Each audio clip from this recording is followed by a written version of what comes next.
Your world needs more giant bugs. What do I mean by that? Our Earth has an endless variety of creatures to get inspiration from. Yet, in our search through the animal kingdom, we came across an often overlooked group of creatures, more common than any other animal on our planet, yet so underutilized in the fantasy genre.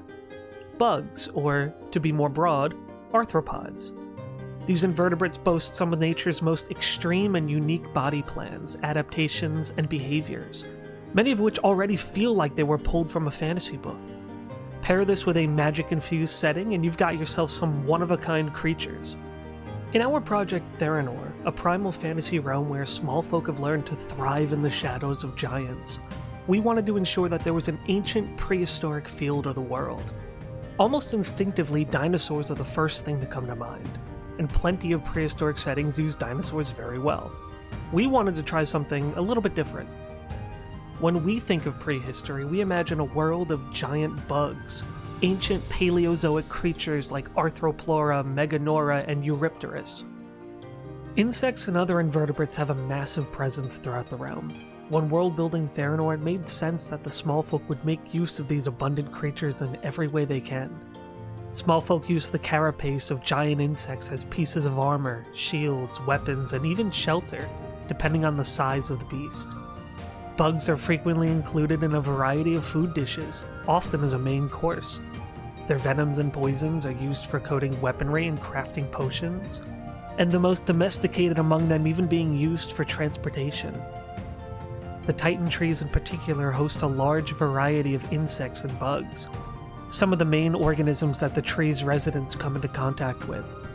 They're incorporated into daily life in a number of ways, and in this video we'll go over a few of the bug-like creatures that make Therenor their home. To find our first insect, we travel north to the Titan trees, enormous plants whose canopies pierce the clouds and trunks house entire civilizations. While the climb up the Titan tree is an arduous one, with ever-decreasing levels of oxygen and an assault of frigid wind, the canopy is quite the opposite. A dense, vertical jungle, warm, humid, and teeming with life. On your way up, you might encounter our first insect, the humble Woophid, a dog-sized creature which can be found scattered across all lengths of the Titan trees. Covered in thick hairs, wild Woophids cling to the trunk of the tree in tight herds to conserve heat against the blistering winds, searching for mushrooms which are known to grow within these stretches of the bark. Such mushrooms are a delicacy for small folk and insect alike, one these bugs will gladly leave the ideal climate of the canopy to forage for. Once among the leaves of the canopy, Woophids graze on the abundant foliage, their coats a wide variety of shades dependent on what they've consumed as of late. Woophids are numerous, and as such are preyed upon by a number of the tree's predators. While capable of spraying a foul-tasting liquid, they're otherwise defenseless, their consumption a crucial aspect of the ecosystem among the trees. They're generally flighty, though easily distracted by food and lured into a sense of security when in numbers, and rural communities in the trees of Therenor will rear Woophids as livestock. While the nutty, somewhat bitter-tasting flesh is an acquired taste, it instills a sense of nostalgia in many of the realm's elves, who frequently consumed dishes prepared from Woophid meat as younglings. Woophid husbandry isn't exclusive to just farmers. Many of the finest tailors among the Titan trees will spend centuries perfecting their flock's coats through selective breeding. Texture, thickness, strength, and hue saturation, all attributes to be fine-tuned to create the perfect fuzz. This fuzz can then be sheared and spun into threads, and used to make a number of vibrant articles of clothing, home decor, or armor insulation. Woophid fuzz is one of the leading exports from the Titan trees, its reputation as a luxury fabric known throughout the realm and highly sought after by the other terrestrial nations. Hidden in the dense leafage and ancient knots of the Titan tree's bark, Glyph spiders are one of many of the tree's predators. Large and bulky with a tarantula-esque build, they don't spin webs, aggressively chase their prey, or even have potent venom. Instead, they choose to lie motionless, their massive bodies tucked away within a crevice, waiting for an unsuspecting caravan or flock of Woophids to tread overfoot. When stepped on, the runes inscribed within the spider's carapace activate, unleashing a blast of magic energy which incapacitates or outright destroys its prey. The spider then emerges to consume the remnants of its catch. Multiple species of Glyph Spider exist, each with their own unique runic markings. This results in different types of damage dispersing from the spider. While acid is the most common, fire, lightning, cold, and even thunder have also been observed, and elemental damage in the surrounding wood is a telltale sign one has just stepped foot within a Glyph Spider's hunting grounds. In place of silk glands, Glyph Spiders harbor volatile magic sacs, which make for potent magic ingredients. With a steady hand, the excretions from these sacs can be used to inscribe a glyph of warding onto a blank scroll, or, if in a pinch, the sac itself can be thrown, detonating on impact. One of the many ants native to the Titan trees, balloon ants can be found burrowing their way through the wood from root to canopy, feasting on the ancient sap of the Titan trees in colonies of 100 or more. Building a cavernous nest within the tree, ants within these groups take on specialized roles to ensure life in the colony runs smoothly. Camouflaged to look like one of the many budding flowers amongst the trees, most of these ants are workers and guards, though a few are designated as repletes, individuals who undergo an extreme process known as physogastrism, which causes their abdomens to swell drastically so they could store as much sap as possible. This consumed sap, now called balloon ant honey, has long been sought after for its medicinal and antibacterial properties, and many of the first gnomish towns were founded within the abandoned nests of this insect on their search for this exotic resource. While tracking balloon ants is a lucrative business, one concern inhabitants of the Titan trees have around this bug is the company it could keep, more specifically, a parasitic fungus. When a balloon ant inhales the spores from this fungus, it takes root within its body. A few days after infection, the ant enters a hyperactive state, its body burning much more energy and producing intense metabolic heat, the perfect environment for a growing fungus to develop spores. The ant will store these spores within its abdomen, which expands with the warm air until near bursting as if it was storing sap. This hot air causes the ant to float, spores swirling within its abdomen and dispersing across the canopy as it drifts about. Often, a few ants in this state will get caught on the underside of a branch or within a web, where they continue to pump out spores into the environment. This creates small pockets of the Titan tree's canopy overrun with these fungal growths, the spore cover irritating the lungs and limiting vision. In the millennia since the rise of smallfolk, Therenor's ingenious gnomes have devised a method of extracting secretions from these fungi, bottling the pheromone-laced liquid and using it to pacify workers and induce a state of repletion. Therenor's gnomes then use these swollen ants to navigate the trees as biological balloons, hence their name, ferrying adventurers and nobles from the base of the tree to the canopy. While this is much faster than climbing, it does put them at a greater risk of attack from some of the Titan tree's other aerial insects, or, so help those travelers, an encounter with a cloud giant. Keeping with the theme of parasites, we travel south towards Therenor's swamps and grasslands. Here among the roaming ape-like hill giants lies another arthropod, eager to locate a host and secure its next meal. Cat-sized parasites which nestle themselves among the region's weeds, dire ticks often roam the grasses, actively hunting for prey. Covered in a wheat-colored down and capable of draining the blood from a beast the size of a deer over the course of an afternoon, a dire tick will engorge itself on anything it manages to latch onto. Wolves, bison, hill giants, and even small folk, all potential prey items. If the host has enough blood and a dire tick is left undisturbed, the insect can expand in size up to 4 to 5 feet in length in a matter of days. Unlike standard ticks, which find themselves congregating on individuals, dire ticks are territorial, reluctant to share a host should they be able to help it.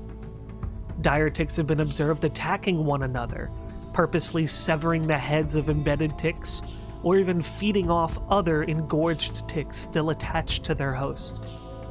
A hill giant may have up to a dozen ticks on them at one time, which greedily suck upon the giant's blood until they get large enough to be noticed, picked off and consumed by another hill giant. Dire ticks potentially transfer a disease through their saliva called plains fever, which causes chronic nausea, loss of appetite, high body temperature, and intense restlessness. While it seems to have little effect on the health and temperament of hill giants, small folk can quickly succumb to the disease should they be left untreated for too long.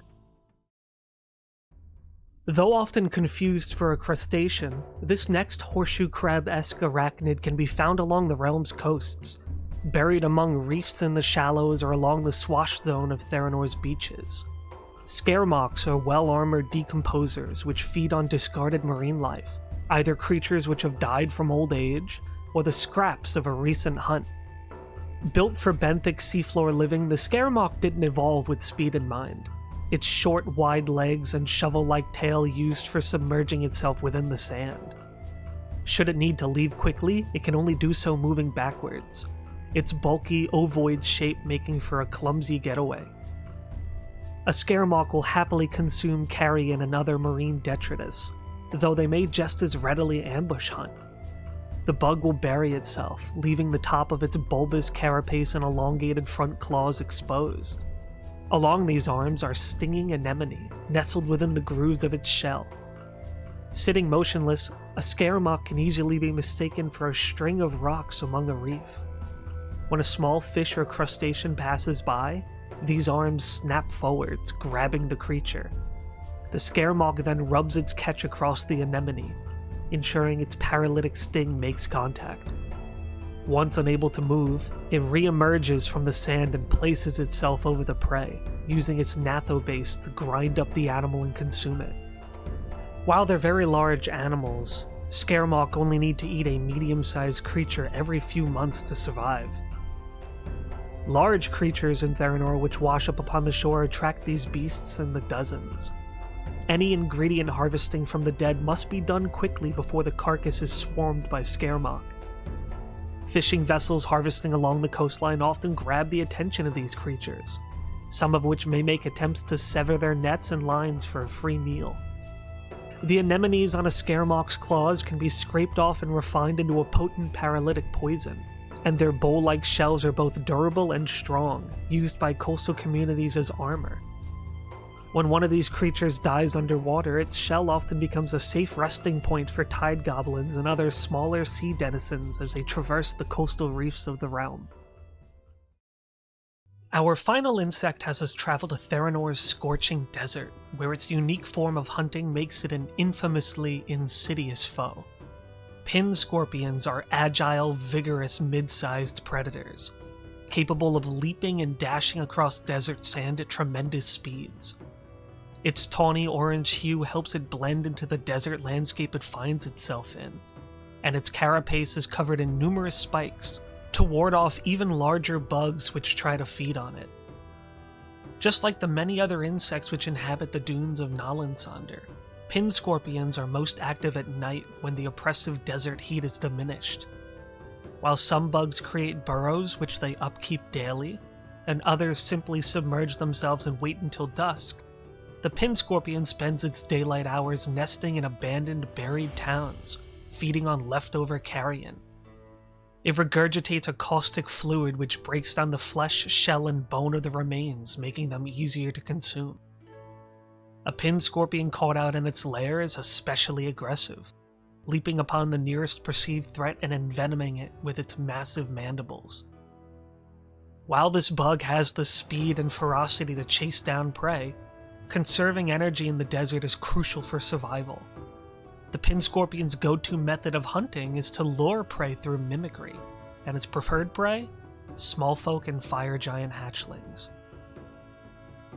A pin scorpion's body has two brightly colored plates along its back, and beneath these are tymbals, a ribbed membrane which can be vibrated to produce a loud, shrieking sound similar to a cicada. The bug will submerge itself beneath the sand and occasionally emit this shrieking call. To a fire giant hatchling or an uninformed, naive treasure hunter, they might mistake these noises for a desperate cry for help from someone in the desert. Once the pin scorpion senses the vibrations of its prey drawing near, it can continuously shake this membrane to produce a prolonged shriek, deafening the creature and causing the sand around it to shift, its catch sinking right into its clutches. This morbid form of hunting uses the compassionate nature of fire giants against them, and punishes both altruistic adventurers looking to help someone in need and would-be bandits looking to capitalize on a poor situation. On desert nights, travelers can hear the faint cries between gusts of wind, and where someone might immediately help, they now have to wonder whether it's truly someone who needs aid, or is just another creature looking for a meal. These are just a couple of the giant insects which roam Therenor. If you liked any of these creatures or have some ideas for massive insects of your own, you should let us know in the comments, and follow us so you don't miss our next world building video. You should also check out our Discord, where we share world building ideas and discuss the realm even further. Thank you so much for watching, and we'll see you next time.